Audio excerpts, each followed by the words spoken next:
Right, and you have to wonder if this is a partisan decision on the part of bureaucrats in the Justice Department to protect the Democratic Party. There's been that general concern for years now with the Justice Department. And if there was a serious investigation, in theory, you're not supposed to know about it. Right. But if they're talking to House members and you're involving politicians, it's like telling a bunch of third graders what you're up to. It's going to come out. And we see no indication that there's any serious investigation because we hear about it. You'd see grand jury activity. You get leaks about members or staff having to talk to the FBI and such, or even to the Capitol Hill Police. And we see no indication that's going on, which makes me think this is a Potemkin investigation. No indication of potential witnesses with information or oblique ties to the allegations being interviewed in any sense or form, right? That's what you're talking about. We would know that. You have right? 40 offices who might have information and might be witnesses one way or another. And none of them are being talked to as far as you know. You would hear about it if that were the case. It'd be the most significant, it'd be remarkable if they kept it quiet. And so I don't believe it's being kept quiet. I just believe nothing's being done. Thanks, Mr. Chairman. Well, one of the concerns had been piqued by reporting. Of course, we all know that we have official mail.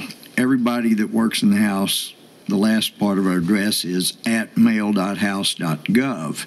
And in a small claims court case in Virginia, it appears someone was suing Imran ATWAN for a small amount of money.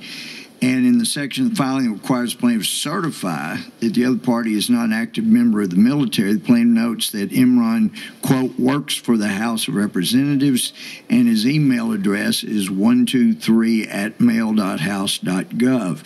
Ms. Rosiak, you found these documents. How did you find these? Well, a renter, he owns all these houses, and someone told me that he used 123 and showed me emails.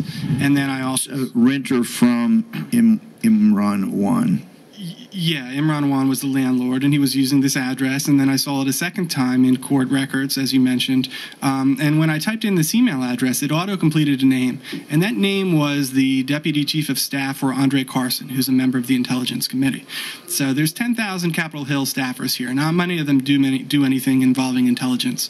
And this name was somehow connected to what we know was Imran's address. So I went to Andre Carson's office, and first of all, this address was still accepting email. It had not been shut down. So my impression was that investigators promptly shut down imram.awan at mail.house.gov, but they didn't know about this other thing. So here you have a link to an intelligence specialist here on the Hill.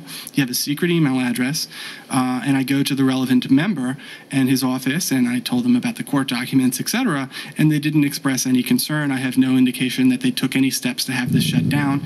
Instead, he went on local media and blamed Islamophobia and made quotes that suggested that he only reluctantly fired Imran ATWAN, despite this evidence suggesting that this guy who's indicted may have stolen the identity of an intelligence staffer. So this was one of the moments in the story in which I realized these Democrats' reaction is not at all what you would expect when you have...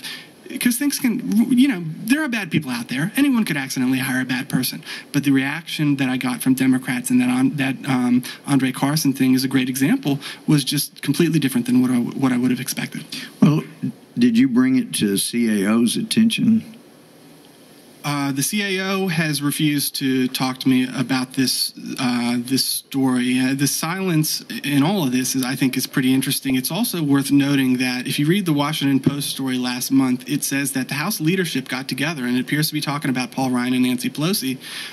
Before the election, they knew about these thousands of accesses to this server. They knew about it before the election, and both parties, the leadership from both parties, made the decision to sit on it until after the election. And then after the election, both parties in the House Administration Committee made a pact not to speak about it. And then you have members who are making statements, Democratic members, that are inconsistent with the basic facts. And the reason they've been able to do so, and people haven't realized what's going on here, is because there have been no official statements about this. So some members have claimed, I asked, well, after the security breach involving this Becerra server, what did you do to your data? And they said, I didn't do anything to my data because I was never told there was a breach.